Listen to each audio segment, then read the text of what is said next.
എല്ലാ പ്രിയപ്പെട്ട പ്രേക്ഷകർക്കും കോമഡി മസാലയുടെ ഒരു പുത്തൻ എപ്പിസോഡിലേക്ക് സ്വാഗതം. നമ്മുടെ ഈ ഷോയുടെ ഭാഗമാകാൻ എത്തിച്ചേർന്നിട്ടുള്ള പ്രിയപ്പെട്ട ഓഡിയൻസിനെ ഇങ്ങോട്ടേക്ക് സ്വാഗതം ചെയ്യുകയാണ്. ഒപ്പം നമ്മുടെ ഈ ചിരി മസാലയൊന്ന് കൊഴുപ്പിക്കാൻ വേണ്ടി രണ്ട് താരങ്ങളെ കൂടി സ്വാഗതം ചെയ്യുന്നു. Ullas Pandalam and Nelson Sooranad. അടിപൊളി ഡാൻസ് അടിപൊളിയായിരുന്നു പറഞ്ഞ പതിപോലെ ഞങ്ങളിങ്ങനെ പോഴ്ത്താന്ന് പറ. ഞങ്ങളിങ്ങനെ പുകഴ്ത്തരുത്. അതാണ് അത് അവരും കൂടെ ശരിയാവുന്നില്ല. എന്താ ആര് ശരി നമ്മുടെ ഡാൻസിനകത്ത് നമ്മുടെ സ്റ്റെപ്പുകളൊന്നും ഇടുന്നില്ല നമ്മള്. അവരും കൂടെ കറക്റ്റ് ആയി വരാത്തോണ്ട് നമ്മൾ പിന്നെ ഈസി ആയിട്ടുള്ള സ്റ്റെപ്പ് ഡാൻസേഴ്സ് അത്ര നന്നായിട്ട് പെർഫോം ചെയ്യണില്ല. ഒരുപാട് നമ്മുടെ സംഭവങ്ങൾ ചെയ്യാൻ പറ്റുന്നില്ല. ശരിക്കും ഞങ്ങളുടെ സ്റ്റെപ്പുകൾ ചെയ്യാൻ പറ്റുന്നില്ല. മുഴുവൻ കഴിവ് അങ്ങോട്ട് പുറത്തെടുക്കാൻ പറ്റുന്നില്ല. ഒപ്പം എത്തുന്നില്ല അവര്. അതുകൊണ്ട് തന്നെ ഒരുപാട് വളരെ ഈസി ആയിട്ടുള്ള സ്റ്റെപ്പുകളാണ് അവർക്ക് വേണ്ടി നിങ്ങൾ ചെയ്തു കൊടുക്കുന്നത്. ഞങ്ങൾ ചെയ്യുന്ന അവരെ കൂടെ ചെയ്യിക്കുന്നത്. ഇല്ലെങ്കിൽ അത് ശരിയാവത്തില്ല. നമ്മുടെ സ്റ്റെപ്പിന് ഒത്തു വരുന്നത്. ശരി, എല്ലാ ദിവസവും ഇങ്ങനെ വന്നിട്ട് ഇങ്ങനെ വന്നിരിക്കുന്ന കാണുമ്പോഴേ മനസ്സിലാവുന്നുണ്ട് നിങ്ങളുടെ മുഴുവൻ കഴിവുകളും പുറത്തെടുക്കാൻ പറ്റുന്നില്ലെന്ന്. ശരിയാ, ഓക്കെ. ഇത് റിപ്പീറ്റ് കണ്ടു കണ്ട് മടുത്തൂന്ന് എങ്ങനെയാ പറയാന്ന് വിചാരിച്ചിട്ടാണ് അടിപൊളിയായെന്ന് പറഞ്ഞു. വേഗം അവിടെ പോയിരിക്കും രണ്ടുപേരും.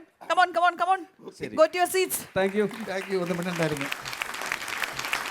ഇന്നത്തെ ചിരിക്കൂട്ടുമായി നിങ്ങളുടെ മുന്നിലേക്ക് സ്കിറ്റുമായി എത്താൻ പോകുന്ന ടീമാണ് ടീം കോമിക് റൈഡേഴ്സ്.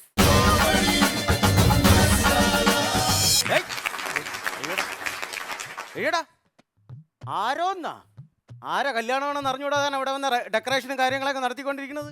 വെളിയിൽ വെണ്ടയ്ക്ക് അക്ഷരത്തി എഴുതി വെച്ചേക്കല്ലേ, കിങ്ങിണി മണിക്കുട്ടൻ ബെഡ്സ് എന്ന്. ഈ ഏരിയയിൽ ആരുണ്ടടാ 1001 പവൻ സ്വർണ്ണം മേടിച്ച് കെട്ടിയിട്ടുള്ളത്? എന്റെ ഒരേ ഒരു ചെറുമ മാത്രമേ ഉള്ളൂ. പുറത്തുള്ള പണിയൊക്കെ കഴിഞ്ഞായിരുന്നാ? ഇവിടുത്തെ ഡെക്കറേഷനൊക്കെ കഴിഞ്ഞായിരുന്നാ?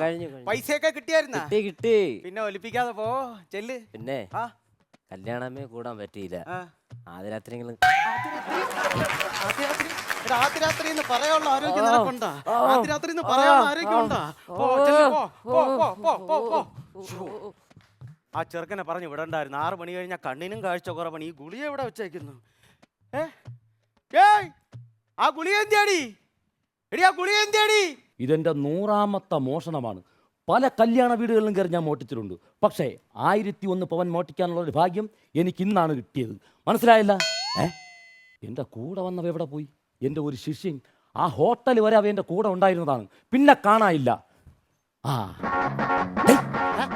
വാ വാ. മനോരഞ്ജിനി, സുരംഗിനി, സൂപ്പർ സൂര്യ സുന്ദരി, എന്തോന്നടാ ആശാനിലെ പാട്ട് തുടക്കമിട്ട വാവാന്ന്. എടാ, പാട്ട് പാടിയതല്ല, കേറി വരാൻ പറഞ്ഞത്.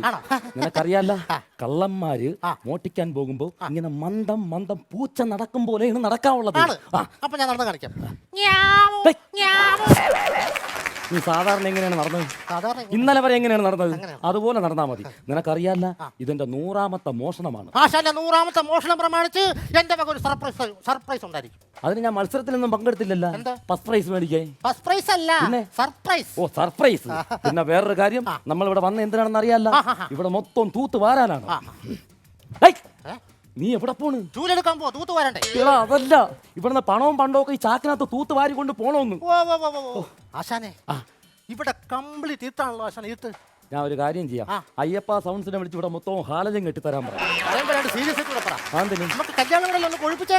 ഒറ്റ കീറ് വെച്ച് വന്നോണ്ടല്ലോ. എടാ, കള്ളന്മാർക്ക് വെളിച്ച അലർജിയാണ്. ആശാനെ, ഒരു അബദ്ധം പറ്റിയില്ല ആശാനെ. എന്തോന്ന് അബദ്ധം? ഞാനിങ്ങോട്ട് പോരുന്നതിന് മുമ്പേ എന്റെ ദേഹത്ത് മൊത്തം കരി തേക്കാൻ ഞാൻ മറന്നുപോയി. ഇങ്ങോട്ട് പോരുന്നതിന് മുമ്പേ എന്റെ ദേഹത്ത് നോക്കാൻ കരി തേക്കാൻ ഞാൻ മറന്നുപോയി. ഇതിൽ നീ എവിടെയാടാ കരിവാരിത്തേക്കായി? നീ ഒന്ന് ചിരിച്ചാണ്. നീ ചിരിച്ചതുകൊണ്ട് നീ ഇവിടെ ഉണ്ടെന്ന് എനിക്ക് മനസ്സിലായി. കേട്ടാ, വാ നമുക്ക് മോട്ടിക്കണ്ടേ? പിന്നെ വേറൊരു കാര്യം, ഈ മോഷണം നമ്മളല്ലാതെ വേറൊരാള് അറിയാൻ പാടില്ല. ഓക്കെ? ശരി. അറിഞ്ഞോ?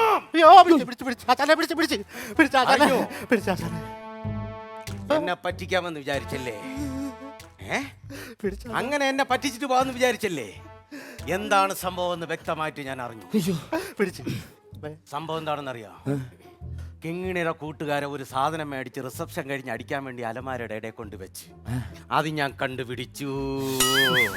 പക്ഷെ നിങ്ങൾ രണ്ടുപേരും വന്നപ്പോ തൊട്ട് ഞാൻ വാച്ച് ചെയ്യണം. നിങ്ങൾ രണ്ടുപേരും ശരിയല്ല. മേലാൽ ആവർത്തിച്ചു പോകരുത്. എന്തോന്ന്? മേലാൽ ആവർത്തിച്ചു പോകരുത്. എന്തോന്ന്? നിങ്ങൾ അടിക്കാൻ വേണ്ടി കുപ്പി നിങ്ങളെ കയ്യിലില്ലേ? എടാ, വെള്ളം അടിക്കുമ്പോ എന്തെങ്കിലും ടച്ചപ്പ് ഒക്കെ വെച്ച് അടിക്കണ്ട, അല്ലെങ്കിൽ കൂമ്പ് കരലൊക്കെ വാടി പോകൂലേ? മേലാൽ ടച്ചപ്പ് ഇല്ലാതെ വെള്ളം അടിക്കരുത്. പിന്നെ ആരെ കല്യാണം എന്നറിയാലോ? എന്റെ ഒരേ ഒരു ചെറുമകൻ കിങ്ങിണി മണിക്കുട്ടന്റെ കല്യാണമാണ്. എടാ ഈ ഏലാക്കരയില് ഇവിടെ എവിടെ ഏലാക്കര പണ്ടുണ്ടായിരുന്നു. എടാ പണ്ടുണ്ടായി. ഈ ഏലാക്കരയില് ആരുണ്ടോ 1001 പവൻ സ്വർണം മേടിച്ചു കെട്ടാൻ? അതുപോട്ട് ഈ ആണുങ്ങൾക്ക് ഇടാനുള്ള പേരെന്തിനാണ് പെണ്ണുങ്ങൾക്ക് ഇട്ടത്? അത് ഭയങ്കര ഒരു അബദ്ധം പറ്റി കേട്ടാ. ഈ പേരിട്ടത് ഞാൻ തന്നെ കിങ്ങിണിന്ന്. സംഭവം എന്ന് വെച്ചാൽ കിങ്ങിണിയുടെ അമ്മ, അതായത് എന്റെ മോള് ഗർഭിണിയായിരിക്കായിരുന്നു. അങ്ങനെ അവളെ പ്രസവിക്കാൻ വേണ്ടി ആശുപത്രിയിലോട്ട് കൊണ്ടുപോയി. അപ്പൊ അവിടെ ചെന്ന് അവൾ പ്രസവിച്ചതിന് ശേഷം അവളെ എന്നെ വിളിച്ചു പറഞ്ഞു, അച്ഛാ ഞാൻ പ്രസവിച്ചു, ഉടനെ അച്ഛൻ വന്ന് കൊച്ചിനെ കാണണം, പേരിടണമെന്ന് പറഞ്ഞായിരുന്നു. എന്നിട്ട് പേരിട്ടാ? അപ്പൊ ഈ 6 മണിക്ക് ശേഷം എനിക്ക് കാഴ്ച സ്വപ്പം കുറവാണല്ലോ. ഇവള് പ്രസവിച്ചതാണെങ്കിൽ രാത്രി 8:30 മണിക്ക്. ഞാൻ അവിടുന്ന് തപ്പിത്തടഞ്ഞ് അവിടെ ചെന്ന് ആശുപത്രി ചെന്ന് ഈ പുകപടലത്തിന്റെ ഇടയിൽ കൂടെ നോക്കുന്ന പോലെ ഞാൻ കൊച്ചിനെ കണ്ടു. പേരിടാൻ പറഞ്ഞു. ആണാ പെണ്ണാന്ന് അറിഞ്ഞോളാം, ഞാൻ എങ്ങനെ പേരിടും? എങ്ങനെ പേരിടും? ആണാ പെണ്ണാണെന്ന് ചോദിക്കാൻ പറ്റുമോ? പറ്റൂല. നേഴ്സുമാരും ഡോക്ടർമാരൊക്കെ നിൽക്കില്ലേ? അപ്പൊ കുറച്ചില്ലല്ലേ, എനിക്ക് കണ്ണിന് കാഴ്ച കുറവാണെന്ന് അവരറിയുമ്പോ കുറച്ചില്ലല്ലേ? നമ്മടത്താണാ ബുദ്ധിയില്ലാത്തത്. ഞാനൊരു നമ്പരം കിട്ടും, കൊച്ചിനെ ഒന്ന് നൈസ തടവി നോക്കി. എപ്പം എനിക്ക് മനസ്സിലായി പെങ്കൊച്ചാണെന്ന്. ഉടനെ പേരിട്ട് കൊടുത്ത് കിങ്ങിണിന്ന്. ഇതാങ്കൊച്ചല്ലേ? അതേനാടാ എനിക്ക് അബദ്ധം പറ്റിയെന്ന് പറഞ്ഞത്. ഞാൻ തടവിയപ്പോഴേ കൊച്ചു കമന്ന് കിടക്കല്ലായിരുന്നു. അങ്ങനെ ഒരു ചെറിയ അബദ്ധം. എനിക്കതങ്ങോട്ട് മനസ്സിലായില്ല. അതിനുള്ള പ്രായം ആയിട്ടില്ല നീ. പിന്നെ വാ. ഇവിടെ ഒരുപാട് കള്ളന്മാരുടെ ഏരിയയാണ്. അതുകൊണ്ട് മണിക്കുട്ടിന് കിട്ടിയ സ്വർണ്ണാഭരണങ്ങളൊക്കെ രാവിലെ കല്യാണം കഴിഞ്ഞിട്ട് ഞാനെടുത്ത് അലമാരയിൽ വെച്ച് അങ്ങോട്ട് പൂട്ടി. അലമാരയിൽ വെച്ച് പൂട്ടി? അലമാരയിൽ വെച്ച് അങ്ങോട്ട് പൂട്ടി. അതിന്റെ താക്കോല് ഞാൻ എവിടെ കൊണ്ടുവച്ചു? എവിടെ കൊണ്ടുവച്ചു? അതിന്റെ ഏറ്റവും അടിയിലുള്ള ചെറിയ കല്ലിക്കകത്തിട്ട് വെച്ചു. ഉത്തരവാദിത്തം. എന്നിട്ട് അതിന്റെ താക്കോല് ഞാൻ എവിടെ വെച്ചു? എവിടെ വെച്ചു? എല്ലാം സൂചിച്ച് കേക്കണ്ടപ്പോ. അല്ല പറ. ഉത്തരവാദിത്തമുള്ള ഒരു അമ്മാവനല്ലേ താക്കോലല്ലേ ഇതേ കിടക്കണത്. കൊന്നുകളയും. എന്റെ കിങ്ങിണി മണിക്കുട്ടന്റെ 1001 പവനിൽ തൊട്ട കൊന്നുകളയും. ആ കഷണ്ടിയുള്ള വെള്ളം ഒരുത്തുണ്ടല്ലോ, അവന് ചെറിയൊരു കള്ള ലക്ഷണമുണ്ട്, അവനെ നീ നോട്ട് ചെയ്തേ. ഇങ്ങനെ കുഴിച്ചു മൂടട്ടെ.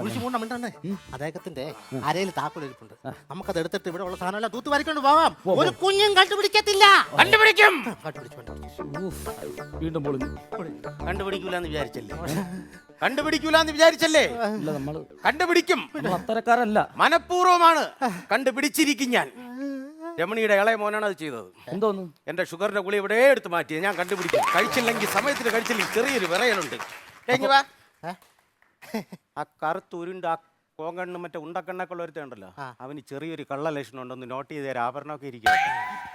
അങ്ങനെ കണ്ണിന് ഒരു ഗുരുവില്ല, എല്ലാം കണ്ടുപിടിച്ചല്ലോ. അതൊക്കെ പോട്ട്, താക്കോൽ ഇരിക്കുന്ന സ്ഥലം കണ്ടുപിടിച്ചല്ല. നമുക്ക് താക്കോൽ എടുക്കാം, ബാക്കിയുള്ള സാധനങ്ങളെല്ലാം പെട്ടെന്ന് തന്നെ. ഓക്കെ, താക്കോൽ എടുക്ക്.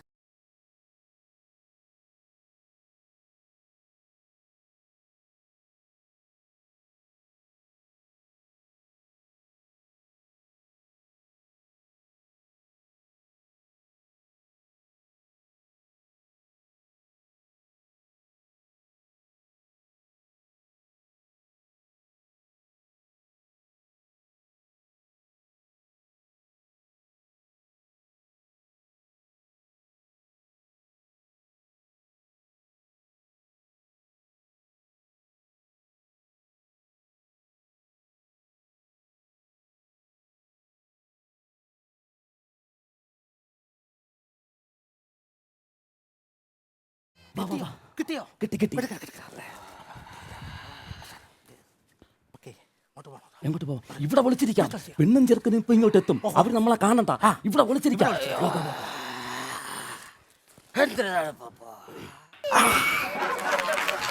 ഹലോ എന്റെ പൊന്നു മുതലാളി, ഞാൻ പറഞ്ഞില്ലേ ഇന്നെന്റെ കല്യാണമാണ്, ഇന്നെന്റെ ആദ്യ രാത്രിയാണ്. എന്നെ വിളിക്കല്ലേ എന്ന്. മുതലാളി പേടിക്കണ്ട, രാവിലെ 6 മണിക്ക് തന്നെ ഞാൻ റബ്ബർ ഒട്ടാൻ വരാം. വേണമെങ്കിൽ പാല് കൊടുത്ത് ഷീറ്റ് ഒടിച്ച് വെക്കാം, പൈസ എനിക്ക് വേണ്ട. മുതലാളി പ്ലീസ്, ഇന്ന് ആദ്യ രാത്രിയാണ്, എന്നെ ഇനി വിളിക്കരുത്. ഞാൻ മൊബൈൽ സ്വിച്ച് ഓഫ് ആക്കി വയ്ക്കാൻ പോവുകയാണ്. എന്നാ അങ്ങനെയാണ്, ഇന്ന് ആരും വിളിക്കണ്ട. അയ്യോ ദൈവമേ, ഈശ്വര, അവിടെ നേരത്തെ വന്ന് കിടക്കുകയാണ്. പാവം കേട്ടാ, ക്ഷീണം കാണും. കല്യാണ റിസപ്ഷനൊക്കെ അല്ലേ. എനിക്ക് വയ്യ. ഇതെവിടെ തുടങ്ങണം, എങ്ങനെ തുടങ്ങണമെന്ന്. അയ്യോ, ഒരു കാര്യം ചെയ്യാം, ഒരു ചൂട് ചുംബനം കൊടുക്കാം, ചിലപ്പോൾ അവിടെ ഓടാനും. അയ്യോ എനിക്ക് വയ്യ. അയ്യോ, തിരിച്ചു വന്ന് ഒരിക്കൽ കൂടെ കൊടുക്കാം. അയ്യോ അമ്മാവ, ഞാൻ ചെറുമോൻ. റിസപ്ഷനൊക്കെ കഴിഞ്ഞ് വന്നായിരുന്നു. ഞാൻ ആ സമയം കൊണ്ട് ചെറുതായിട്ടൊന്ന് മയങ്ങി. ഇതിന്റെ ഇടയ്ക്ക് ഒരു പട്ടി വന്ന എന്നെ ഇവിടെ അങ്ങ് നക്കി. ഞാൻ അപ്പോ നിങ്ങളുടെ ദാമ്പത്യ ജീവിതം തുടങ്ങാൻ പോവില്ലേ ആ. അമ്മാവന് ചെറിയൊരു ഉപദേശമുണ്ട്. എന്ത്? ഇരി ആ. അമ്മാവന് കാഴ്ച വലിയതായിട്ട് ഇല്ലെന്നറിയാല്ല. ആ, ആ. ആരെയും ബുദ്ധിമുട്ടിക്കൊന്നുമില്ല. ആ. സൈഡിൽ ഇങ്ങനെ അഡ്ജസ്റ്റ് ചെയ്ത് പാവം പോലെ വെളുക്കണവരെ. കണ്ണിനൊരു കുരുവില്ല, കണ്ണിനല്ലേ കുരു, എനിക്കൊരു കുരു ഇല്ലല്ലോ. പോട്ടെ. ആ, അങ്ങോട്ട് മാറി കിടന്ന എന്റെ പൊന്നമ്മാവ, എന്റെ ആദ്യ രാത്രി നിങ്ങൾക്ക് എല്ലാവർക്കും അറിയാലോ, പിന്നെ എന്തിനാണ് ഈ ശല്യപ്പെടുത്താൻ കയറി വരണത്? ഭഗവാനെ, ഇന്നെൻ്റെ ആദ്യ രാത്രിയാണ്, ഇരുന്നിരുന്ന് കിട്ടിയ കല്യാണമാണ്. എന്റെ നവമതിനെ കുറിച്ചൊന്ന് അയവിറക്കാം. ചേട്ടാ ചേട്ടാ ചേട്ടാ പാല് പാല് കുട്ടി, ഉം. കുറച്ച് ആസിഡ് ചോദിച്ചു രാവിലെ ഷീറ്റ് അടിക്കുക. അയ്യോ അതല്ല, പിന്നെ കുടിക്കാൻ പാല്. അയ്യോ അയ്യോ അയ്യോ, നീയാ പാല് കിട്ടും? എനിക്ക് വശിയ. കുട്ടി, അട വെക്ക്. ഏത് വണ്ടിക്ക്? വണ്ടിക്ക് അട വെക്കാനല്ല, ആ പാലട വെക്കാൻ. ഓ, ഞാൻ ഈ രാത്രിയിൽ അവിടെ പോയി പാലട വെക്കാനാ? ഓ, എന്റെ പൊന്നപ്പോ അതല്ലെന്ന്, പിന്നെ പാൽ അവിടെ വെക്കാൻ. ഓ അങ്ങനെ. അയ്യോ അയ്യോ, പാലവിടെ വെച്ചാ? ആ, ചേട്ടാ ആ. പാല് മാത്രമേ ഉള്ളൂ, ഫ്രൂട്ട്സ് ഒന്നുമില്ലേ? അയ്യോ, ഞാനത് അങ്ങ് മറന്ന് ഈശ്വര. മോളൂട്ടി, ഷെൽഫിൽ ഞാൻ പടം എടുത്ത് വെച്ചിട്ടുണ്ട്, മോളൂട്ടി അത് എടുത്തോണ്ട് വാ. ഓ, ചെല്ല് ശരി. ചെല്ല്. അയ്യോ എടാ, നീയൊക്കെ എൻ്റെ 10-32 വർഷം കൊണ്ട് നീയൊക്കെ എൻ്റെ കൂടെ ജീവിക്കട കേട്ടാ. എടാ, നിനക്കൊന്നും നാണമില്ലടാ, നാണമില്ലേ? പോയി ചത്തൂടെടാ, ചത്തൂടെ. നിന്നെ ഞാൻ ഒന്നും പറയണില്ല, നീ നിന്റെ ജോലി കൃത്യമായിട്ട് ഡെയിലി ചെയ്യുന്നുണ്ട്, നീ പോ, മാറി തിരിഞ്ഞാ പോ. പക്ഷെ നീ 10-32 വർഷം കൊണ്ട് നീ ഉരുട്ടി എനിക്ക് തരണം. എടാ, ദൈവം നിനക്ക് 5 വിരൽ നല്ല ഭംഗിയായിട്ട് തന്നിട്ടുണ്ടല്ലോ, ഇതിലേതെങ്കിലും ഒരു വിരലെടുത്ത് നിനക്ക് തോണ്ടിക്കൂടാടാ? പോയ കണ്ടാ? എടാ, നിനക്ക് പറ്റിയ പണി സോമേട്ട റബ്ബർ വെട്ടി പാലെടുക്കാനാണ് നിനക്ക് പറ്റിയ പണി. പോ, മാറി തിരിഞ്ഞ പോ, പോടാ, പോ, മാറി തിരിഞ്ഞ പോ. ഇനി കണ്ണുമ്പേ കണ്ടു പോ. ആഹാ. ചേട്ടാ, ഓ, ഇവിടെ ഒന്നും ഫ്രൂട്ട്സ് കാണുന്നില്ല. അയ്യോ, അവിടെ പടം കണ്ടില്ലായിരുന്നോ? ഇല്ല. അയ്യോ, അമ്മാവാ, എന്തോ ഞാൻ മറ്റേ ഷെൽഫിൽ വെച്ചിരുന്ന പടം എന്ത് ചെയ്ത്? ആ പഴം ഞാനെടുത്ത് നമ്മുടെ പശുവിന് ഇട്ട് കൊടുത്തറ. എല്ലാം പോയി ഈശ്വരാ. ഇനി 10 മാസം കഴിയുമ്പോ നമ്മുടെ പശു ഇരട്ട പ്രസവിക്കേ. അതെന്തേട്ടാ? എടി, നമുക്ക് ഇരട്ട കുഞ്ഞുങ്ങൾ ഉണ്ടാവാൻ വേണ്ടിട്ട് ഞാൻ കോവലിന്ന് പൂയിച്ചോണ്ട് പഴം എടുത്ത് പശുവിനെടുത്ത് കൊടുത്തത്. ഒരു കാര്യം ചെയ്യ്, ഞാൻ പാലെടുത്ത് ഇവിടെ വയ്ക്കേ, ചിലപ്പോ അത് പട്ടിക്ക് എടുത്ത് കൊടുത്തളേ. ഇങ്ങോട്ടുണ്ടോ? ഞാൻ തന്നെ എടുത്ത് വയ്ക്കാം. ഇനി ഒരു കാര്യം ചെയ്യ്, നമുക്ക് ഇരിക്കാം. അങ്ങോട്ട്. അയ്യോ ചേട്ടാ, ഓ, ഒരു കാര്യം ചോദിക്കട്ടെ? പറ. ചേട്ടന് ആദ്യ രാത്രി പേടിയാണോ? ചെറുതായിട്ട് പേടിയുണ്ട്. നിനക്ക് പേടിയുണ്ടോ? ഓ, ഞാനിതൊക്കെ എത്ര കണ്ടേക്കണം. അതല്ല ചേട്ടാ, ഒരു കാര്യം ചോദിക്കട്ടെ? ഇവിടെ അടുത്ത് അമ്പലങ്ങളുണ്ടോ? അയ്യോ, എന്റെ വീട്ടിന് ചുറ്റും അമ്പലങ്ങളല്ലേ. ആണോ? എന്താ കാര്യം? ആ, നാളെ ഒന്ന് അമ്പലത്തിൽ പോണേ. അത് നല്ല കാര്യം. ആദ്യ രാത്രി കഴിഞ്ഞ് കുളിച്ചീറിനോട് കൂടി നമുക്ക് 2 പേർക്കും കൂടെ അമ്പലത്തിൽ പോയി തൊഴുതിട്ട് വരാം, സമാധാനം കിട്ടും. അയ്യോ, ചേട്ടനില്ല, പിന്നെ ഞാൻ മാത്രം. അയ്യോ, എന്താ? അതെ, നമ്മളുടെ കല്യാണം നടക്കുന്നതിന് മുമ്പേ ഞാനൊരു നേർച്ച എന്ത് നേർന്നായിരുന്നു. നേർച്ച? അതായത് നമ്മുടെ കല്യാണത്തിന്റെ അന്ന് മുതല് 6 മാസം വരെ എനിക്ക് വ്രതായിരിക്കും. അതാണ് നേർച്ച. തൊലഞ്ഞ്, എല്ലാം തൊലഞ്ഞ്. മോളൂട്ടി, ഈ ഒരു കാര്യം മനസ്സിലാക്കണം, ജീവിതം എന്ന് പറയുന്നത് ഒരു സ്കൂട്ടറാണ്, അത് മനസ്സിലാക്കണം. ആ സ്കൂട്ടറാണ് ഈ ഞാൻ, ഈ സ്കൂട്ടറിന്റെ പുറകെ ഇരിക്കുന്നതാണ് നീ. ഈ സ്കൂട്ടർ ഓടുമ്പോഴാണ് ജീവിതമാവുന്നത്, മനസ്സിലായോ? പക്ഷെ എനിക്ക് കിട്ടിയത് ഒരു സൈക്കിളാന്ന് മാത്രം. അയ്യോ, എല്ലാം തുടങ്ങല്ലേ ഈശ്വര, ഇപ്പൊ എന്ത് ചെയ്യും? നിന്റെ അച്ഛൻ വല്ലതും കൊണ്ടുവന്നാടി? ഒരു കമ്പിളി പുതപ്പ് കൊണ്ടുവന്നായിരുന്നല്ലോ എന്റെ അച്ഛൻ. അത് ചേട്ടന് ഇഷ്ടപ്പെട്ടോ? എനിക്ക് നന്നായിട്ട് ഇഷ്ടപ്പെട്ടു. പക്ഷെ ഒരു കാര്യം, അത് പുതയ്ക്കാനുള്ള പായും കൂടെ എനിക്ക് വേണ്ടേ? ഒരു കാര്യം ചെയ്യാം, നമുക്ക് 1-2 പറഞ്ഞിരിക്കാം. അതെ, നീ പിന്നെ വേറെ വിശേഷ വീട്ടിലൊക്കെ അങ്ങനെ സുഖമായിട്ടിരിക്കുന്നു. അത് ശരി. അവൻ ഉറങ്ങുന്നില്ലല്ലോ, 1-2 പറഞ്ഞോണ്ടിരിക്കുക. ഉറങ്ങുന്നില്ലേ? ഇല്ല. അതിന് കീഴിലെ ഒരു ഐഡിയ ഉണ്ട്. എന്താ? ഇത് കണ്ട? ഞാൻ ഗ്ലാസ് എടുത്തു വരാം. എന്തിന്? നമുക്ക് രണ്ടെണ്ണം അടിച്ചിട്ട് നമുക്ക് എടാ, നമുക്ക് അടിക്കാനല്ല, പിന്നെ ഇത് നമ്മൾ ആ പാലിലൊഴിക്കും, അവരത് കുടിക്കും, അവർ ഫിറ്റാവും, അവർ ഉറങ്ങും, നമ്മൾ മോട്ടിക്കും. ആശാന്റെ ഒരു ഐഡിയ ഒഴിക്കട്ടെ. എന്റെ ദൈവമേ, പുരവയിലത്ത് കണ്ടവന്റെ ഒക്കെ ഇടിയും കൊണ്ട് മേടിച്ച സാധനമാണേ വല്ലവനും നക്കുന്നത്. ആശാന്റെ വിരലിട്ടളക്കട്ടെ, നന്നായിട്ട് ഇളക്ക്. അങ്ങനെ പാലിനകത്ത് മദ്യം ഒഴിച്ച്. ഓക്കെ, ഒരു കാര്യം ചെയ്യാം, അപ്പൊ നമുക്കിനി പാല് കുടിക്കാം. ശരി. ദൈവമേ, ആദ്യം മോളോട്ട് കൂടി. ഇല്ല ചേട്ടൻ കുടി. ആ, നീ കുടി. ഇല്ല ചേട്ടൻ കുടി. മോളോട്ട് കുടി അങ്ങോട്ട്. ആരെങ്കിലും ഒന്ന് കുടി.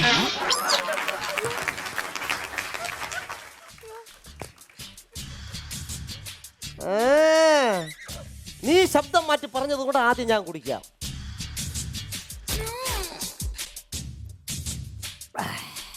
ഇനി നീ കുടി.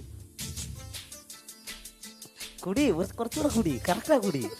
ചുണ്ടിൽ വെക്കാതെ ഇതിവിടെ ഇരിക്കട്ടെ. നീലാക്കായലിൽ തൂക്കം വന്ന നേരം അൽപ്പോണ്ടത്. എന്തോന്നാ എടാ അവളെ കൊണ്ട് കിടത്തറാ. കിടത്തണം. അയ്യോ. ഇവിടെ നിന്ന് മോട്ടിച്ചോണ്ട് പോണ്ടേ നമുക്ക്. കൊണ്ട് കിടത്ത കംപ്ലീറ്റ് സാധനങ്ങൾ മോട്ടിക്കണം. ഓടിക്കണം. ഓക്കെ അടിച്ചു മാറ്റിയേക്കാം. ശരി. ഒന്നും വിട്ട് കളയില്ലേ. കേറ്റിയാ കയറ്റി കയറ്റി. കേറ്റി. അപ്പൊ ഓക്കെ നമുക്ക് രക്ഷപ്പെടാം. ആ, രക്ഷപ്പെടാം. ഞാൻ റെഡി 1 2 3 എന്ന് പറയുമ്പോൾ നമ്മൾ ഇവിടെ നിന്ന് ഓടണം. ഓടണം. ഓക്കെ ഞാൻ പറയാണ്. ആ. റെഡി 1 2 2. 2 കഴിഞ്ഞാ ഞങ്ങളൊക്കെ അവിടെ ബക്കറ്റും വെള്ളം എടുത്ത് പറമ്പിലോട്ട് പോവുക. ഓ നിന്റെ അടുത്ത് പറഞ്ഞിട്ടൊന്നും ഒരു കാര്യമില്ല. ഞാൻ തന്നെ പറയാം. ആ. Ready 1 2 3 start. പോലീസ്. പോലീസ്. ഡേയ്, ഞാൻ ഇത്ര രഹസ്യം മാറ്റി വെച്ചിരുന്ന എന്റെ മോഷണം എങ്ങനെ പോലീസ് അറിഞ്ഞു? ആശാൻ ഒന്ന് പ്രശസ്തനാകാൻ വേണ്ടി ഞാൻ ചെയ്തതല്ലേ. ഏ? ഇന്ന് ആശാന്റെ 100ാമത്തെ മോഷണമല്ലേ. ഈ 100ാമത്തെ മോഷണത്തിന്റെ പ്ലാനിങ് മൊത്തം ഞാൻ ഫേസ്ബുക്കിൽ വിട്ട് ആശാന്റെ പടം വെച്ച് ഒരു ഫ്ലെക്സ് അടിച്ച് ഞാൻ സ്റ്റേഷന്റെ ഫ്രണ്ടിലും വെച്ചു. എങ്ങനെയുണ്ട് ആശാനെ എന്റെ സർപ്രൈസ്? എടാ തെണ്ടി, ആ. നിന്റെ ഒരു സർപ്രൈസ്.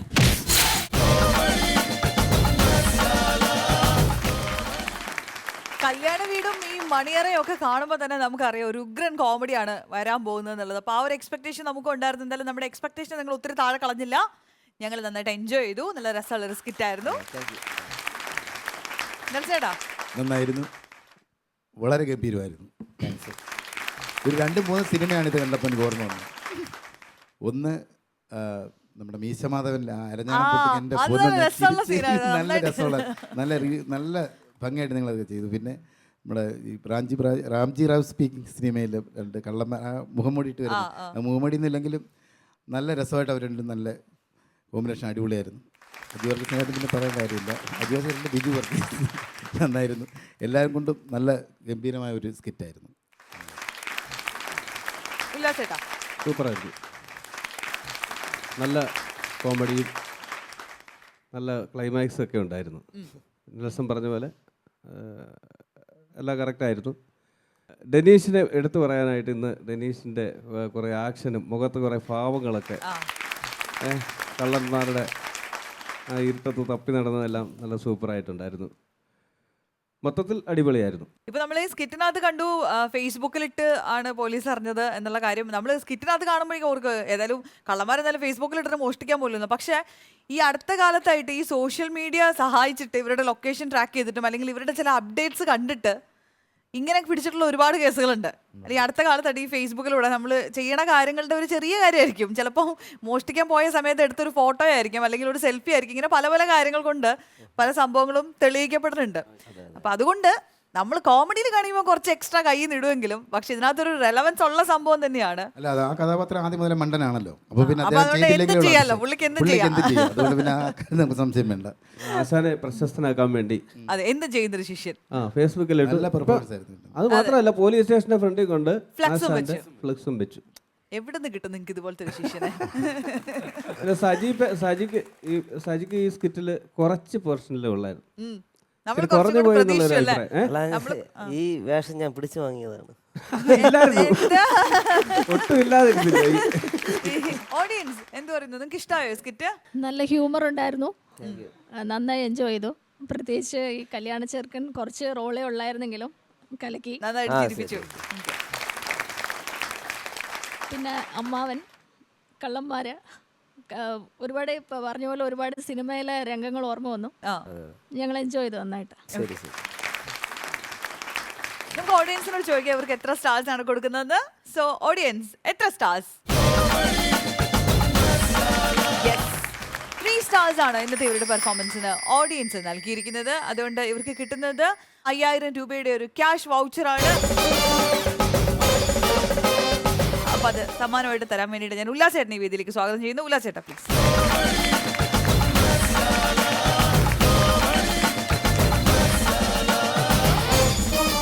അടുത്തതായിട്ട് ഒരു സ്പെഷ്യൽ പെർഫോമൻസുമായിട്ട് വേദിയിലേക്ക് എത്തുന്നു റോയ് പരണ്ടോട്.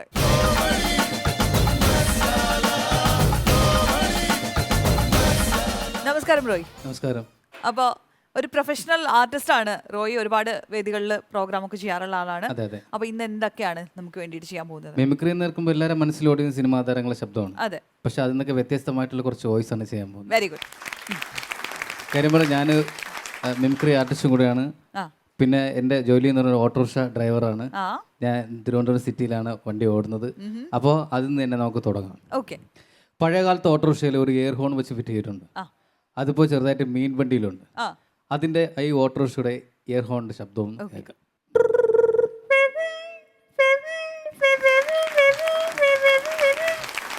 ഈ എയർ ഹോണിൻ്റെ ശബ്ദം വെച്ച് തന്നെ ഒരു പാട്ടും കൂടെ പാടും. ഓക്കെ.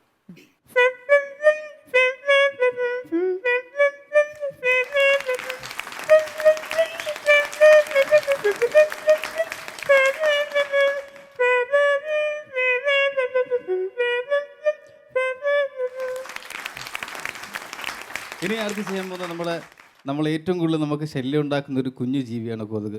കൊതുക് എന്ന് പറഞ്ഞാൽ ഒരുപാട് അസുഖങ്ങൾ വരുത്താറുണ്ട്. അതിൽ ഒരുപാട് പേര് മരണപ്പെട്ടിട്ടുണ്ടെങ്കിൽ പിന്നെ അതുപോലെ ഒരുപാട് സംഭവങ്ങൾ വന്നിട്ടുണ്ട്. അപ്പോൾ നമ്മൾ രാത്രി കാലങ്ങളിൽ ഉറങ്ങാൻ കിടക്കുന്ന സമയത്ത് നമ്മൾ ഏറ്റവും കൂടുതൽ ശല്യപ്പെടുത്തുന്ന ജീവിയാണ് കൊതുക്. അത് വന്നു കഴിഞ്ഞാൽ നമുക്ക് ഉറങ്ങാൻ പറ്റില്ല. അപ്പോൾ ചെവിക്കുള്ളിൽ കയറുന്ന ആ കൊതുകിൻ്റെ ചിറകടി ശബ്ദം കേൾക്കാം.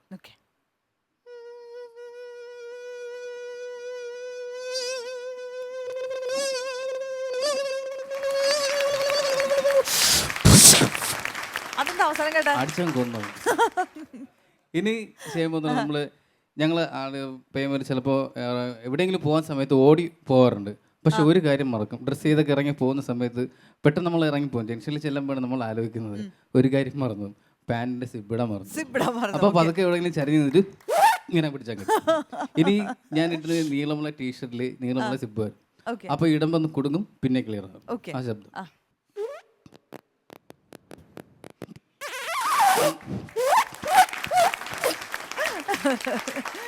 ഇനി ഉത്സവപ്പറമ്പിൽ പോയി കഴിഞ്ഞാൽ കുട്ടികൾക്ക് ഏറ്റവും കൂടുതൽ ഇഷ്ടപ്പെടുന്ന ബലൂണാണ്. ഈ ബലൂണ് ഊതി വീർപ്പിച്ചതിന് ശേഷം അത് പൊട്ടിച്ചതിന് ശേഷം അത് ഒരു വിഷമം ഉണ്ടാകും.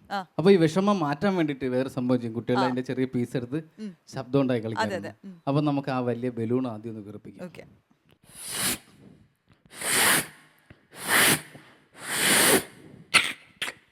കയ്യിൽ വെച്ചിട്ട് പതുക്കെ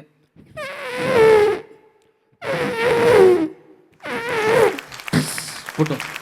പൊട്ടിയിട്ട് പിന്നെ പതുക്കെ ചെറിയ പീസ് വയ്ക്കുക, വായിക്കത്തേക്കുക. പുതിയൊരു ബോളായി. ഇനി അടുത്ത പരിപാടി ശ്രദ്ധിക്കാൻ, കയ്യിൽ പതുക്കെ ഇങ്ങനെ വെച്ചിട്ട്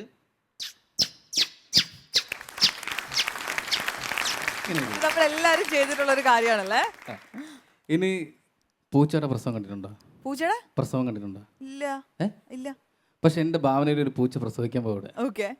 നമുക്കൊന്ന് കാണാം.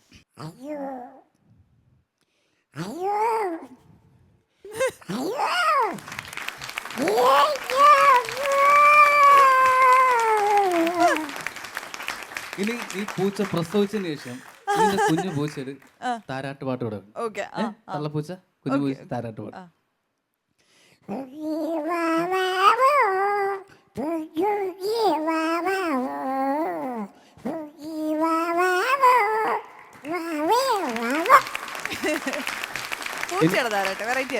ഇനി ഒരു നടന്റെ ശബ്ദം കൂടെ ഉണ്ട്. ഈ നടന്റെ ശബ്ദത്തിൽ ഒരു വെറൈറ്റി ഉണ്ട്. ശ്രീ മാമക്കോയുടെ ശബ്ദം. പറ്റൂല പറ്റൂല നമ്മളേറ്റ് അന്റെ മനസ്സ് നമ്മളെ വാപ്പേറ്റ് ബ്യൂട്ടിഫുൾ ഈ മനസ്സ് വെരി ബ്യൂട്ടിഫുൾ.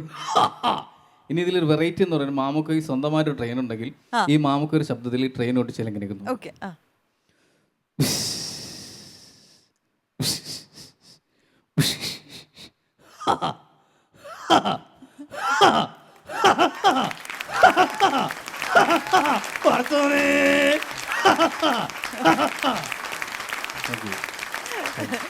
റോയ് നല്ല രസമുള്ള പെർഫോമൻസ് ആയിരുന്നു. എൻജോയ് ചെയ്തല്ലേ നിങ്ങള്? റോയ്ക്ക് ഒരു കയ്യടി. എന്ത് പറയുന്നു ഉല്ലാസേട്ടാ? കിടിലമായിരുന്നു, കിടിലം. ഇതിലേതാ ഏറ്റവും ഇഷ്ടപ്പെട്ടത്?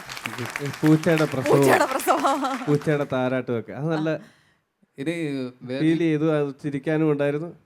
പാട്ടൊക്കെ പിന്നെ അതുപോലെ തന്നെ ഓട്ടോറിക്ഷയുടെ എയർ ഹോണിന്റെ വെച്ച് പാട്ട് പാടിയില്ലേ, അതൊക്കെ നല്ല കറക്റ്റ് ശ്രുതിക്കായിരുന്നു ചെയ്തത്. അത് ഭയങ്കര രസമായിരുന്നു. ഇത് ഈ പൂച്ചാട് സൗണ്ടിൽ തന്നെ നമ്മളെ ലജ്ജാവതി എന്നൊരു പഴയ പാട്ടും കൂടെ ഉണ്ടായിരുന്നു. പാടിക്കും. അതും കൂടെ ഒന്ന് പഠിക്ക്. ഫസ്റ്റ് സ്റ്റാർട്ടിങ് പോലുള്ള സാധനം. ആ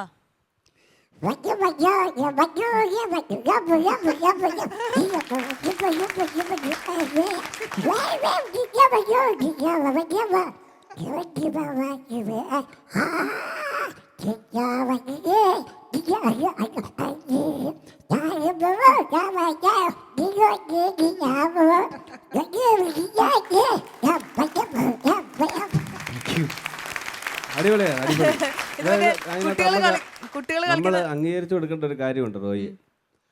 ഇത് ഒരു പാട്ട് പാടുമ്പോൾ പിച്ചൗട്ട് പാടുന്ന ആൾക്കാരാണ് നമ്മളൊക്കെ. ആ ഏത് അതെ അതെ സാധാരണ ഒരു പാട്ട് സാധാരണ നല്ല നല്ല പാട്ടുകാരല്ലാതെ ഈ അതെ. ഈ മറ്റേ ചെറിയ ചെറിയ ചടങ്ങുകളിലൊക്കെ പാട്ടുകാരൊക്കെ ഉണ്ടല്ലോ, മൂളിപ്പാട്ടുകാരൊക്കെ നമ്മളെ പോലുള്ള. അപ്പോൾ നമ്മൾ പാടുമ്പോൾ 7 പിച്ച, ഒരു പാട്ടിനകത്ത് 7 8 പിച്ചൗട്ടുകളൊക്കെ ആണ്. ഇത് പൂച്ചയുടെ സൗണ്ടിൽ പാടിയിട്ടും കറക്റ്റ് ആയിട്ടാണ് പാടിയത്. പിന്നെ ലജ്ജാവതിയെ പാടിയിട്ട് പോലും എല്ലാം ശ്രുതി താളം എല്ലാം കറക്റ്റാണ്, നല്ല പിച്ചിനാണ് പാടിയിരിക്കുന്നത്. Thank you. അതാണ് നമ്മൾ അംഗീകരിച്ചിട്ടൊരു കാര്യം. എല്ലാവിധ നന്മകളും ഉണ്ടാകട്ടെ എന്ന് പ്രാർത്ഥിക്കുന്നു. Thank you. ചേട്ടാ ചെയ്തതെല്ലാം നല്ല മെച്ചമായിരുന്നു, അടിപൊളിയായിരുന്നു. പറഞ്ഞതുപോലെ എല്ലാം വെറൈറ്റി സംഭവങ്ങളാണ് ചെയ്തത്. എനിക്ക് ഏറ്റവും ഇഷ്ടപ്പെട്ടത് അവതരണ ശൈലിയാണ്. ഓരോ കാര്യങ്ങൾ പറഞ്ഞ് നമ്മളെ അതൊരു കോമഡിയിലൂടെയാണ് നമ്മൾ പറഞ്ഞ കാര്യങ്ങൾ മനസ്സിലാക്കിയിട്ട് ആ സംഭവങ്ങൾ ചെയ്തത്. എനിക്കതാണ് ഏറ്റവും കൂടുതൽ ഇഷ്ടപ്പെട്ടത്. ചിലരും നമ്മളിവിടെ കാണുന്നുണ്ടല്ലോ പറഞ്ഞെത്തിക്കാൻ പെടുന്ന പാടുകൾ, പക്ഷെ അതില്ലാതെ നല്ല തറവായിട്ട് നല്ല സോഫ്റ്റായിട്ട് കാര്യങ്ങൾ പറഞ്ഞ് മനസ്സിലാക്കിയിട്ട് നല്ല രീതിയിൽ അവതരിപ്പിച്ച്. All the best. Thank you.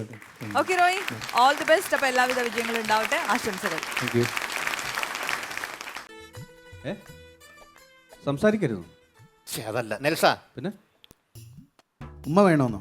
ഞാനൊരു എത്ര പ്രായം ഉമ്മൻ ചോദിച്ചു കിടക്കുന്നു. ഉമ്മ ചോദിച്ചതല്ല.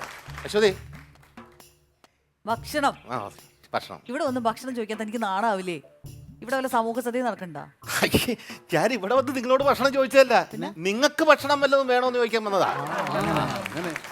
നിങ്ങൾ ഇവിടുത്തെ മെയിൻ ചീഫ് കുക്ക്. അയ്യോ സോറി, ഇതുവരെ കണ്ടിട്ടില്ല കേട്ടോ, അതുകൊണ്ടാണ്. Okay okay. ഷെഫാണല്ലേ? ഷെഫാണ്. വിശക്കുന്നുണ്ടല്ലോ. പിന്നെ നല്ല വിശപ്പുണ്ട്. എനിക്ക് വിശക്കുണ്ട്. വിശക്കണാ? പിന്നെ കുറച്ചു മുമ്പല്ലേ 10-15 ദോശ തന്നത്, ഇത്ര പെട്ടെന്ന് വിശപ്പ് തുടങ്ങി? രാവിലെ 8 മണിക്ക് 4 ദോശ തിന്നാണ്. വിശക്കാതിരിക്കാൻ ഞാൻ ദോശക്കല്ലല്ല തിന്നത്, ദോശയാണ് തിന്നത്, ഉണക്ക ദോശ. എനിക്ക് നല്ലോണം വിശക്കുണ്ട്, നമുക്ക് പോയി കഴിച്ചാക്കാന്നാ. പിന്നെ ബ്രേക്ക് എടുക്കാം. ഓ എന്റെ ദൈവമേ, സ്ത്രീകൾക്ക് എന്തും സഹിക്കാനുള്ള ഒരു കഴിവ് ദൈവം കൊടുത്തിട്ടുണ്ട്. ഇവിടെ എന്തും കഴിച്ചാൽ ദഹിക്കാനുള്ള കഴിവാണ് കൊടുത്തേക്കണത്. പിന്നെയും അവിടെ വല്ലതും വേണോന്ന്. കഷ്ടം. ചേട്ടൻ്റെ പേരെന്താണ്? ആൽബർട്ട്. അപ്പൊ നാട്ടിൽ ചെന്നിങ്ങനെ ചോദിച്ചാൽ ആൽബർട്ട് എന്ന് പറഞ്ഞാൽ അറിയില്ലേ? നാട്ടിൽ വന്നിട്ട് ആൽബർട്ട് എന്ന് ചോദിക്കരുത്, പിന്നെ റോബർട്ടിന്റെ വീടെന്ന് ചോദിക്കണം. റോബർട്ട്. അതെന്താ? അതായത് വീട്ടിലെ സകലമാന പണികൾ ഞാനാണ് എടുക്കണതേ. അപ്പൊ അതുകൊണ്ട് നാട്ടുകാർ എനിക്കിട്ട പേരാണ് ആൽബർട്ട്, മാറ്റിയിട്ട് റോബോട്ട്. യന്ത്ര മനുഷ്യനെ പോലെ എല്ലാ ജോലിയും. ഭാര്യ ഇട്ടതായിരിക്കും അല്ലേ? ഓ ഭാര്യ ആയിരിക്കും ആദ്യം അങ്ങനെ വിളിച്ചു തുടങ്ങിയത്. ഭാര്യനെ കുറിച്ച് പറഞ്ഞു വരികയായിരുന്നു. അല്ല, ഈ കുക്കിങ്ങില് ഈ പാചകകലയിൽ ആരാ ചേട്ടൻ ഇത് പഠിപ്പിച്ചേ? എന്റെ ഭാര്യയാണോ? അതെ. അപ്പൊ ഭാര്യയാണ് ഗുരു. ഭാര്യ ഗുരുവല്ല. അതെന്താ? ഭാര്യ ഗുരുവല്ല, എന്നെ പഠിപ്പിച്ചത് ഭാര്യയാണ്. അതെങ്ങനെയാ ഭാര്യ പഠിപ്പിച്ചെങ്കിൽ പിന്നെ ഭാര്യയല്ലേ ഗുരു ആവുന്നത്? ഞാൻ സ്വയമായിട്ടാണ് ചെയ്തതെല്ലാം തുടങ്ങിയത്, പക്ഷെ ഗുരു ഭാര്യയല്ല. അതാ എനിക്ക് മനസ്സിലാവുന്നില്ല, ഒന്ന് വ്യക്തമാക്കി തരാമോ? അതായത് കല്യാണം കഴിഞ്ഞ എന്റെ കുടുംബത്തിലേക്ക് വന്ന് കയറിയപ്പോൾ അവൾ അടുക്കളയിലേക്കല്ല കയറിയത്, നേരെ ടിവിയുടെ മുമ്പിലേക്ക് പോയി സകലമാന സീരിയൽ ഇരുന്ന് കാണും. ഞാൻ അവിടെ ഇരുന്നിട്ട് വിശന്ന് കിടന്ന് ചത്തുപോകൂലേ, ഞാൻ നേരെ അടുക്കള കയറി എന്തെങ്കിലും കഴിക്കാനൊക്കെ ഉണ്ടാക്കും. അങ്ങനെ ഞാൻ പഠിച്ചു പാചകം. ഭാര്യ കാരണം. അതാണ് ഉദ്ദേശിച്ചത്. അപ്പൊ നിങ്ങൾ ഈ പിന്നെ ബിരിയാണി വെക്കുമല്ലേ? ഓ ബിരിയാണിയുടെ സ്പെഷ്യലിസ്റ്റ് അല്ലേ ഞാൻ. പിന്നെ കുഴിമന്തി, ദമ്മ്, കുഴിമാന്തി, കുഴിമൂടി എന്നുകൊണ്ട് എല്ലാവിധ ബിരിയാണികളും. കുഴിമൂടി അതെന്ത് ബിരിയാണി? അതെ, കുറെ ബാക്കി വരുമ്പോൾ ഞാൻ ഒരു വലിയ കുഴി ഇട്ടിട്ട് അതിനകത്തേക്ക് ഇട്ട് മൂടും. ഞാൻ വെച്ചിട്ട് പുതിയതായിട്ട് ഇറങ്ങിയ നിങ്ങൾ ഈ കലം ബിരിയാണി വെച്ചിട്ട് ഇങ്ങനെ ജംഗ്ഷനിലൊക്കെ നടന്ന് വിൽക്കുമല്ലേ? എന്താ മിസ്റ്റർ അങ്ങനെ സംസാരിക്കുന്നത്? അല്ല, ഞാൻ കണ്ടായിരുന്നു. എന്ത് കഴിഞ്ഞ ഷൂട്ടിന് ഇങ്ങോട്ട് വന്നപ്പോൾ ഉല്ലാസേട്ടാ 18-ാം തീയതി ഇങ്ങോട്ട് വന്നപ്പോൾ ഇങ്ങനെ ഞാൻ വണ്ടി ഇരുന്നിട്ട് കണ്ട് ഇങ്ങനെ കലത്തിൽ ഇങ്ങനെ ബിരിയാണിയും വെച്ചിട്ട് ഇങ്ങനെ റോഡിൽ. അത് ഞാനല്ല. അയ്യോ, എനിക്ക് ബിരിയാണി ഞാൻ വെക്കും, അത് സത്യമാണ്. വിൽക്കാൻ കൊണ്ട് നടക്കാറില്ല. അല്ല, നിങ്ങളെ ഞാൻ കണ്ടില്ലേ, ഇപ്പൊ കണ്ടില്ലേ? ഈ വ്യക്തി തന്നെയാണ്, എനിക്ക് ആളിനൊന്നും മറത്തില്ല. കറക്റ്റ് നിങ്ങൾ തന്നെയാണ്. ഡേറ്റ് 18-ാം തീയതി 18-ാം തീയതി 18-ാം തീയതി 18-ാം തീയതി അത് രാവിലെയാണോ? അത് രാവിലെ അത് രാവിലെ ആണെങ്കിൽ ഞാൻ പറഞ്ഞു തരാം. എന്റെ സുഹൃത്തെ, എന്റെ അമ്മാവനുണ്ടല്ലോ, പുള്ളി തട്ടിപ്പോയി. പുള്ളിയുടെ ചിതാഭസ്മം ഒഴുക്കാൻ വേണ്ടി കൊണ്ടുപോയി തല കലയിൽ ബിരിയാണിയുടെ കാര്യം ബിരിയാണി അല്ല, കലം ബിരിയാണി അല്ല, വെറും ഭസ്മമായിരുന്നു, ഭസ്മം. പിന്നെ വേറൊരു കാര്യം, ബിരിയാണി വെക്കുകയാണെങ്കിൽ വളരെ സത്യസന്ധമായിട്ട് ഞാൻ ബിരിയാണി വെക്കാറുള്ളൂ. സത്യസന്ധത എന്റെ കൂടപ്പുറപ്പാ. ഓ അത് ശരി. അതെങ്ങനെയാണ് അതായത് ഈ സാധാരണ ഇപ്പൊ ബീഫ് ബിരിയാണി ഉണ്ടല്ലോ, ബീഫ് ബിരിയാണി ബീഫ് ബിരിയാണിയിൽ ഞാൻ മുട്ട വെച്ച് കൊടുക്കാറില്ല. അയ്യോ അതെന്താ? ഈ ബീഫ് മുട്ട ഇടാറില്ലല്ലോ. ഓ അങ്ങനെ സത്യസന്ധത. ആ സമയത്ത് മറിച്ച് ചിക്കനിൽ ഞാൻ മുട്ട വെച്ച് കൊടുക്കും. അത് വലിയ കോമ്പിനേഷൻ ആണല്ലോ. മറ്റത് ഇങ്ങനെ വെക്കും, മറ്റത് ഇങ്ങനെ വെക്കും. അതെന്റെ വ്യത്യാസം. പിന്നെ വേറൊരു കാര്യം, ഈ ബിരിയാണി ഇപ്പൊ നിങ്ങൾക്കും വീട്ടിൽ വെക്കാം, ആർക്കും വെക്കാം. പക്ഷെ അതല്ല, ഞാൻ വെക്കുന്ന ബിരിയാണി എന്ന് പറഞ്ഞാൽ ഭയങ്കര ടേസ്റ്റാണ്, ടേസ്റ്റ് ഫുള്ളാണ്. അതിനകത്ത് ഞാൻ ബിരിയാണി വെച്ച് കഴിഞ്ഞിട്ട് കുറെ SMS അങ്ങോട്ട് എടുക്കും. SMS ഇടും. SMS അല്ലല്ലോ അതെ SMS ആ. SMS എന്നല്ല അതിന് പറയുന്നത്. എസൻസ് ആണല്ലേ? നിങ്ങളുടെ അവിടെ വീട്ടിലൊക്കെ അങ്ങനെ ആയിരിക്കും പറയണല്ലേ? അല്ലല്ല, അത് എല്ലായിടത്തും അങ്ങനെ തന്നെ പറയുന്നത്. അതെ അതെ. പിന്നെ അതിനുശേഷം കുറച്ച് ഒരു കിസ്മത്ത് കാര്യങ്ങൾ വിതറും. കിസ്മത്തോ? കിസ്മത്ത് അല്ലേട്ടാ, ക്രിസ്മസ്. ഓ, ജസ്റ്റ് മിസ്സായി പോയതാ. അല്ല, ഈ ചേട്ടൻ എന്തെങ്കിലും സ്പെഷ്യാലിറ്റി ഉണ്ട്, എന്തെങ്കിലും സ്പെഷ്യൽ ആയിട്ട് വെക്കണം ഐറ്റം? ഞാൻ സ്പെഷ്യൽ ആയിട്ട് വെക്കുന്ന പറഞ്ഞാൽ പിന്നെ ഫിഷ് മോളി. ഫിഷ് മോളി ഉണ്ടാക്കും അല്ലേ? എനിക്ക് എന്റെ റെസിപ്പി ഒന്ന് പറഞ്ഞുതരാം, ഞാൻ വീട്ടിൽ ചെന്ന് ട്രൈ ചെയ്ത് നോക്കാം. തീർച്ചയായിട്ടും. എന്തൊക്കെ വേണം? എഴുതിയെടുത്തോളൂ, നിങ്ങൾക്കും വേണമെങ്കിൽ ചെയ്യാവുന്ന, എല്ലാവർക്കും പെട്ടെന്ന് ചെയ്യാവുന്നതാണ്. തയ്യാറാക്കുന്നത് വെച്ചാൽ നമ്മള് നല്ല മാർക്കറ്റിൽ പോയിട്ട് മാർക്കറ്റിൽ നിന്ന് ഫിഷ് മേടിച്ച് നല്ല കഴുകി വൃത്തിയാക്കിയിട്ട് എടുക്കുക. അതിനുശേഷം പൊക്കമുള്ള ഒരു സ്റ്റൂൾ എടുക്കുക. പിന്നെ വലിയൊരു അലമാര, ഫിഷ് മോളി റെഡി. അലമാര സ്റ്റൂൾ എന്തിനാ ഫിഷ് മോളി ഉണ്ടാക്കാൻ? സ്റ്റൂളിൽ കയറിയിട്ട് വേണ്ടേ ഫിഷ് മോളി വെക്കാൻ? ഫിഷ് മോളി വെക്കാൻ അങ്ങനെ ഭയങ്കര ബുദ്ധിയാട്ടോ. പെട്ടെന്ന് തീർന്നില്ലേ? പിന്നെ അശ്വതിനെ കണ്ടപ്പോഴും ചോദിക്കണമെന്ന് എന്താണ്, നിങ്ങളുടെ ഒരു കൂട്ടുകാരുണ്ടല്ലോ, മിസ്റ്റർ ബീന. മിസ്റ്റർ ബീനോ? മിസ്റ്റർ ബീന എന്റെ ഫ്രണ്ട് ഒന്നുമല്ല. മിസ്റ്റർ ബീന അല്ല, ബീന കൂട്ടുകാരില്ലേ? ബീന ബീന എന്ന് പറഞ്ഞ കൂട്ടുകാരുണ്ട്. പുള്ളിക്കാരിയുടെ കല്യാണത്തിന് ഞാനില്ലായിരുന്നു അസ്ട്രഫ്. ഓ, അന്ന് നിങ്ങളാണോ ഭക്ഷണം ഉണ്ടാക്കിയേ? അന്ന് ഭയങ്കര സ്ട്രെസ് ആയിരുന്നു അത് ഉണ്ടാക്കി കൊടുക്കാനായിട്ട്. അതുപോലെ മിസ്സാ. അതെ, ആ ഷെഫ് ഞാനായിരുന്നല്ലോ. ഇന്ന് കേൾക്കണം ഉല്ലാസ നെൽസ, 1500 തരം തൊടുകറി ഞാൻ തന്നെ ഉണ്ടാക്കിയതാ. അത് വിളമ്പി പാലേന്ന് വിളമ്പി തുടങ്ങി കഴിഞ്ഞാൽ തൊടുപുഴയിൽ വന്നിട്ടാണ് ലാസ്റ്റ് തൊടുകറി കൂട്ടാൻ പറ്റുള്ളൂ. ആ ടൈപ്പാണ്. പിന്നെ ഒരു 6 തരം പായസം ഉണ്ടാക്കി കിടുക്കാച്ചി കളഞ്ഞു. ഇതൊക്കെ കഴിഞ്ഞിട്ട് നിങ്ങൾ അവിടെ നിന്ന് തല്ലി മേടിച്ചിട്ടാ പോകുന്നത് ഞാൻ കേട്ടല്ലോ. ബീന എന്നെ വിളിച്ച് പറഞ്ഞായിരുന്നു. അതൊക്കെ നന്നായിട്ട് ചെയ്ത ആള് പിന്നെ തല്ലുള്ളത്. ഈ കറികളിൽ വേറെ പ്രശ്നമൊന്നും ഉണ്ടായില്ല. എരി കൂടി കാണും. എരിവ് സമാസമം. അപ്പൊ ഉപ്പ് കൂടിയായി. അങ്ങോട്ടില്ല ഇങ്ങോട്ടില്ല, സെയിം. പിന്നെന്താണ് പ്രശ്നം? തല്ല് കിട്ടാനുള്ള കാര്യം എന്താണ്? അതായത് ചോറ് വെക്കാൻ മറന്നു, ഈ കോൺസെൻട്രേഷൻ മൊത്തം കറിയിലായി പോയി. 1500 കറി വെച്ചപ്പോഴത്തേക്ക് കൈ വിട്ടുപോയി. എന്തോ ഒരു കരിഞ്ഞ സ്മെല്ല്.